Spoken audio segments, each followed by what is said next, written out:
बच्चा chapter 7 coordinate geometry. आप लोगों ने 9th क्लास में कोऑर्डिनेट ज्योमेट्री स्टार्ट करी थी, जिससे क्या पता चला था बेटे कि कोऑर्डिनेट्स होते हैं और क्या होते हैं, एक्स और वाई। एक्स को अलग केस में हम क्या बोलते हैं, एब्सकीसा, और वाई को हम लोग बोलते हैं ordinate, and together they are known as coordinates. अभी तक जब हम ग्राफ करते थे तो हम इस फॉर्म में ग्राफ करते थे, जो कि था एक्स एक्सिस और ये था वाई एक्सिस। अब हमारा ग्राफ जो था वो हो गया था जहां एक्स और वाई एक्सिस इंटरसेक्ट करते हैं, that point is called origin, और ओरिजिन के जो पॉइंट्स होते थे वो होते थे 0 0। एक्स और वाई कोऑर्डिनेट्स हैं, और जब भी कोई कोऑर्डिनेट्स लिखे होते हैं तो पहला हमेशा एक्स होता है और दूसरा हमेशा वाई होता है। ठीक है बच्चे, ये आपकी जाती है प्लस वाली, ये होती है आपकी माइनस, ये प्लस और ये माइनस। छोटी छोटी चीजें आपने 9th क्लास में ही कर ली थी, जब भी वो कहे कि एक पॉइंट है, find a point on X axis.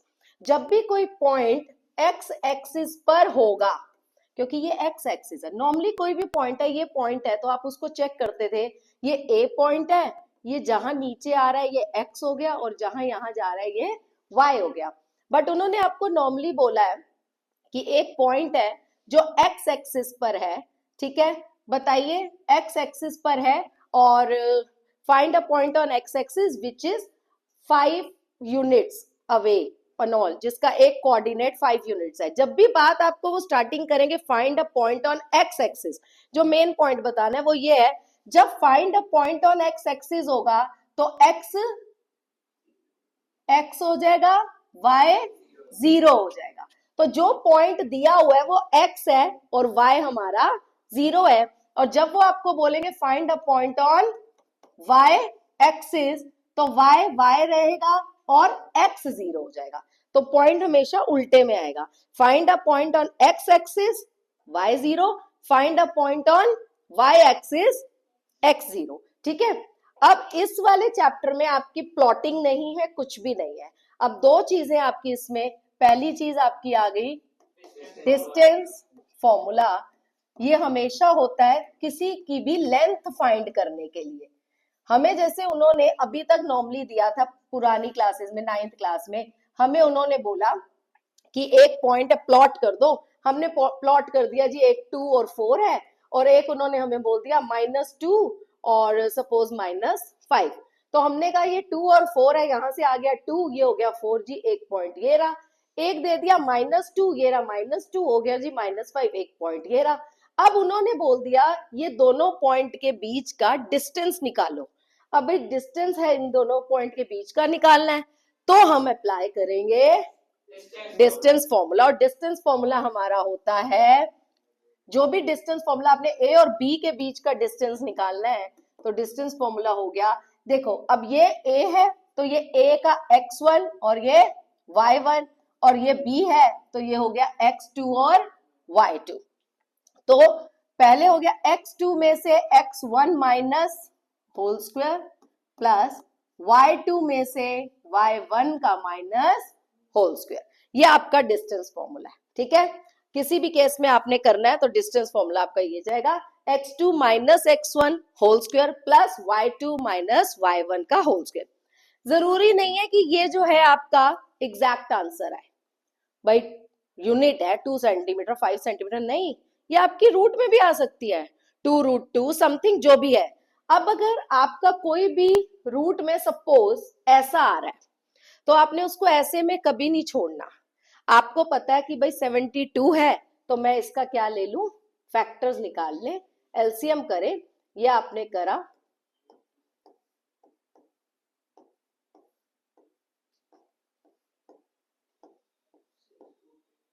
दो और 3, ये आपका आ गया 6√2। तो आप आंसर हमेशा सिंप्लीफाइड फॉर्म में ही लिखोगे। अब 6√2 आया तो आप आगे हमेशा क्या लिखोगे, यूनिट्स, क्योंकि कोऑर्डिनेट्स की बात करी है उन्होंने, लेंथ पूछा, उन्होंने डिस्टेंस पूछा। जब भी कोऑर्डिनेट की बात करी है तो बेटा सेंटीमीटर किलोमीटर ये नहीं दिया हुआ, तो आपको वहां पे क्या लिखना है, यूनिट्स लिखना है। अब इसके अंदर वो क्या क्या दे सकते हैं आपको डिस्टेंस फॉर्मूला में? डिस्टेंस फॉर्मूला में वो आपको चीजें दे सकते हैं कि एक ट्राइंगल है, ट्राइंगल के ना उन्होंने 3 कोऑर्डिनेट्स आपको दे दिए होंगे, ठीक है जी। वर्टिसेस है, वर्टिसेस के 3 कोऑर्डिनेट्स, ये हो गया ए, ये हो गया बी, ये सी। इसका अलग एक्स और वाई है, इसका अलग ये x2 y2 है, इसका x3 y3 है, ये हमें कोऑर्डिनेट्स दे दिए। अब उन्होंने हमें बोला इसका पेरीमीटर निकालो। तो पेरीमीटर का मतलब क्या होता है? सम ऑफ ऑल 3 साइड्स। तो उसके लिए आपको ए बी होना चाहिए, बी सी होना चाहिए और आपके पास ए सी होना चाहिए। तो आप अलग अलग इनको डिस्टेंस फॉर्मूला से तीनों साइडें निकालोगे और तीनों को प्लस करोगे। डिफरेंट फॉर्म के क्वेश्चंस आपको इसमें पूछ सकते हैं। Number 1 find the perimeter, number 2 coordinates दिए हुए हैं, क्या ये आइसोसेलेस ट्राइंगल है? तो आइसोसेलेस ट्राइंगल है तो इसका मतलब बेटा कोई भी 2 साइड्स इक्वल होनी चाहिए। तो जब भी कोई भी 2 साइड इक्वल, अगर स्टार्टिंग की ही 2 आ गई तो आपको जरूरी नहीं है कि आप तीसरी साइड निकालो, तो आप उसको वहीं छोड़कर कह सकते हो yes it is an isosceles triangle. कभी कभार फर्स्ट आ गई और सेकंड दोनों अलग अलग आ गई तो आपको तीसरी साइड निकालना मस्ट है, क्योंकि वो जो तीसरी साइड है वो पहली और दूसरी में से किसी के भी इक्वल हो सकती है, और क्या पता इक्वल ना हो तो वो आइसोसेलेस नहीं होगा। क्लियर है? क्योंकि जब उन्होंने कहा चेक करो कि आइसोसेलेस है तो बेटा चेक यस में भी और नो में भी आ सकता है। तीसरी चीज बेटा इसके अंदर आपका और क्या आ सकता है? आपको स्क्वायर दिया होगा तो वो पूछेंगे इसका पेरीमीटर निकालो। आपको पता है एक साइड आपकी निकल गई और उसने बोला है कि ये स्क्वायर है, तो अगर एक भी निकल गया आप उसको 4 इंटू साइड कर सकते हो। मतलब आपको नॉर्मली सारे फॉर्मूलाज जो क्लियर है। आपको रोम्बस दिया हुआ है, रोम्बस का एरिया बोला है, ठीक है। रोम्बस है, रोम्बस की फॉर्म आपको पता है जस्ट लाइक अ काइट की फॉर्म का होता है। और रोम्बस में क्या है, उन्होंने दे दिया ए बी सी डी। आपको रोम्बस का एरिया पता है, that is half into d1 into d2। d1 हो गया diagonal 1 and this is your diagonal 2। ये हो गया एक डायगोनल और ये हो गया दूसरा डायगोनल। आपको इन डायगोनल्स की भी लेंथ नहीं दी। तो जब आपको ये और ये कोऑर्डिनेट्स पता है तो बेटा आप AC निकालोगे और उसी तरीके से आप BD निकालोगे, तो आपको दोनों डायगोनल्स मिल गए, आप इसमें पुट कर दोगे। सारे फॉर्मूलाज वही है जो आपको पता है बच्चे। Half into d1 into d2 rhombus का, 4 इंटू साइड आपका स्क्वायर रेक्टेंगल का, 2l प्लस b। तो यू शुड नो कि मुझे लेंथ निकालनी है, और जब जब आपने लेंथ निकालनी है तब बेटा आपने क्या करना है? डिस्टेंस फॉर्मूला अप्लाई करना है। डिस्टेंस फॉर्मूला में एक और चीज आपकी आती है और वो है, कभी कभी वो आपको दे देते हैं, आप दोनों तरीके से इसको कर सकते हो। आपको वो दे सकते हैं कि एक पॉइंट P है, उसके कोऑर्डिनेट है, ये पॉइंट P जो है ये A और B दोनों से इक्विडिस्टेंट है। क्या है? दोनों से इक्विडिस्टेंट, मतलब जो AP है और जो BP है वो दोनों इक्वल है। अब इसके अंदर कोई एक होगा जिसकी डिजिट नहीं दी होगी। सपोज ये XY दिया हुआ है, ये XY में X नहीं है और इसके अंदर दोनों है या इन दोनों में एक नहीं है, तीनों में से किसी भी एक डिजिट नहीं दी होगी। आपको वो फाइंड करनी है, उसको फाइंड करना है। और साथ में आपको उन्होंने बोला हुआ है कि ये इक्विडिस्टेंट है। इक्विडिस्टेंट का मतलब आपको पता है कि AP इक्वल है BP के, ठीक है।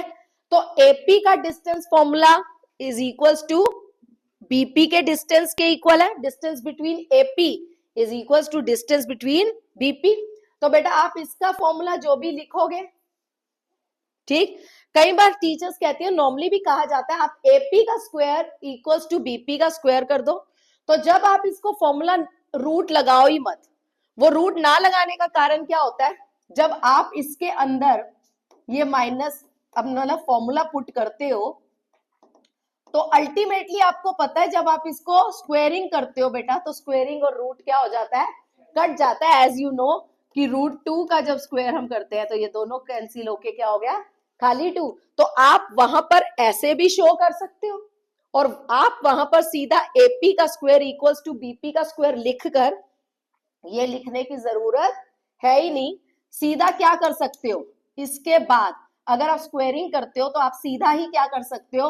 एक्स स्क्वायर माइनस x1 का होल स्क्वायर, y2 सॉरी मैंने स्क्वायर बोल दिया, x2 माइनस x1 का whole square, y2 minus y1 का whole square equals to same here. अब दूसरी चीज, ये दोनों में आप किसी को भी x2 x1 ले लो, कोई इश्यू नहीं है। अब एक बात का ध्यान, आपको पहले भी एक गलती आपने करी है। सपोज मैं यहाँ पे कर रही हूँ कि यहाँ पे 2 और 4 है और ये x है और यहाँ पर है ये सपोज 3, ठीक है। आप लोग नॉर्मली क्या करते हो, ये यहां पर जब हमने माइनस करा, इधर पुट करा, तो बेटा x माइनस 2 का होल स्क्वायर प्लस, ये ज्यादातर आप देखना कई बच्चों की मिस्टेक होती है, हरमन आपसे हो जाती है, 3 माइनस 4 का होल स्क्वायर, बाकियों से भी हो जाती है, ये माइनर सी मिस्टेक है, आप बहुत जल्दबाजी में करते हो। तो आप लोग क्या कर देते हो, आप इसकी जगह लिख देते हो एक्स स्क्वायर माइनस 4, हालांकि आपको पता है इधर चलेगा a minus B whole square, और a minus B whole square क्या है, a square minus 2ab plus B square. अगर आपको लगे मैं एकदम नहीं कर सकता, आपने वहां पे बेटा हीरो या हीरोइन बनने की जरूरत नहीं है, ये भाई अरे मैं तो कर लेता हूँ मैनुअली, फटाफट फटाफट दिमाग में डाल लिया, कर लिया, मेंटली नहीं। अगर आप एक स्टेप लिख लोगे, आपकी हाथ पक्के होंगे, आपकी गलती होने के चांसेस कम होंगे। तो आप वहीं पर करना, भाई मुझे पता है, मैंने इसको प्रॉपर खोला, A square minus 2 into A into B plus B square. इससे क्या होगा, जो बच्चे ये चीज खा जाते हैं ना, वो खाएंगे नहीं, उससे आपकी गलती नहीं होगी, क्योंकि वहां पर भी ये चीज होगा, कट कटाव होगा और उसके बाद आपकी एक्स की वैल्यू आ जाएगी। तो ध्यान रखना इस चैप्टर में, जहां आपको एक्स वाई की वैल्यू का होता है, वहां बेटा आइडेंटिटी यही लगती है, तो ये गलती आपकी ना।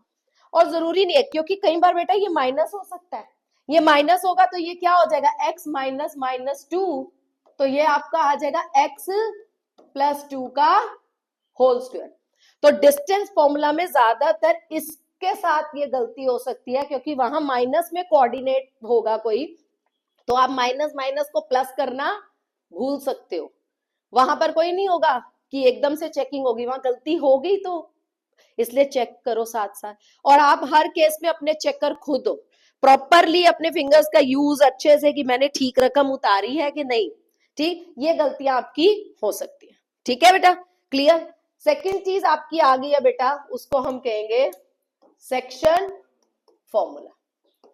सेक्शन फॉर्मूला, सेक्शन फॉर्मूला क्या है, आपको एक लाइन दी हुई है, ये ए है, ये बी है, ये इसके कोऑर्डिनेट्स हैं और ये इसके कोऑर्डिनेट्स हैं। ये कह रहा है कि ये जो लाइन है, ये एक पॉइंट है सी, उस द्वारा क्या हुई है, डिवाइडेड है। तो डिवाइडेड है रेशियो में, जो रेशियो है वो ऐसे दी होगी बेटा, m1 रेशियो m2, और इसके कोऑर्डिनेट्स भी दिए होंगे, ठीक है, तो सम सॉर्ट ऑफ इसकी तरह होगा। अब जब आपको उन्होंने कहा कोऑर्डिनेट निकालो, रेशियो दिया हुआ है, it is given, suppose it is given, और हमें क्या निकालने हैं, कोऑर्डिनेट्स। तो जब हम ये वाला x निकालेंगे, अब ध्यान रखना, माइंड में ये रखना, m1 2 के साथ, x2 के साथ, m2 x1 के साथ, मतलब 1 2 के साथ और 2 1 के साथ, दोनों केस में x निकालना है, तब भी 1 2 के साथ और 2 1 के साथ, y निकालना है तब भी वही होगा। अब हमें x निकालना है, तो ये जो m1 है ये किसके साथ होगा, x2 के साथ, तो m1 x2 के साथ और m2 x1 के साथ, अपॉन में m1 प्लस m2। ऐसे ही हमें y निकालना है, तो सेम बेटा m1 y2 के साथ और m2 y1 के साथ और m1 प्लस m2, ठीक है। कंसेप्ट वही चलेंगे, जब वो कहेंगे कि ये जो लाइन है ना, तो find a point on X axis, x axis पर है, कोऑर्डिनेट निकालो, इतनी रेशियो में डिवाइड किया गया है, तो जब एक्स एक्सिस पे है तो बेटा क्या हो जाएगा, y 0 हो जाएगा, x x रहेगा। वो कह रहा है इसको 1:2 की रेशियो में डिवाइड करा, कर दिया, ये कोऑर्डिनेट्स दिए हैं, तो बच्चे जो चीज 0 है ना, 0 क्या है, y, तो हम y वाला फॉर्मूला लगाएंगे, उसको रीशफल करेंगे and we are able to get our coordinates. ठीक है बेटा, क्लियर है। अब ऐसे क्वेश्चन में कोऑर्डिनेट्स दिए हैं, रेशियो निकालनी है तब भी सेक्शन फॉर्मूला, रेशियो दिया है कोऑर्डिनेट्स निकालने हैं तब भी सेक्शन फॉर्मूला। इससे अलग हटके कुछ नहीं होता, अलग अलग फॉर्मूलास करने की जरूरत नहीं है। एक और चीज, हमने डिस्टेंस फॉर्मूला करा था, ठीक है, हमें एक चीज दी, ये पॉइंट ए है, ये पॉइंट बी है, ये पॉइंट सी है। अभी हमने ड्रॉ तो अपने तरीके से कर लिया, हमें तो लगा ये सीधी लाइन है, मतलब दीज पॉइंट्स आर कोलिनियर, वो देखने से लग रहा है, हमें नहीं दिखा रहा वो, हमें उसने ए के कोऑर्डिनेट्स दिए, बी के भी कोऑर्डिनेट्स दिए और सी के भी कोऑर्डिनेट्स दिए, और सिर्फ कोऑर्डिनेट्स दिए और बोला है कि बताओ दीज पॉइंट्स आर कोलिनियर और नॉट।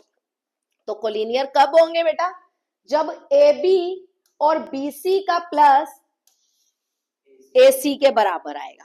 मतलब अगर ये 5 आया, ये भी 5 आया, तो इसको कितना आना चाहिए, पूरा 10 आना चाहिए। तो हम ए बी का पहले डिस्टेंस बिटवीन करेंगे फॉर्मूला से, फिर बी सी का डिस्टेंस फॉर्मूला करेंगे, फिर ए सी का डिस्टेंस फॉर्मूला करेंगे। जब A B plus B C equals to A C होगा तो वो क्या कहलाएगा, वो कोलिनियर है, और नहीं होगा तो वो कोलिनियर नहीं है। क्लियर है। फिर हम कुछ क्वेश्चंस करेंगे, मैं आपको कुछ क्वेश्चंस वगैरह डाल दूंगी, वो आप जरूर करना। क्लियर है यहां तक।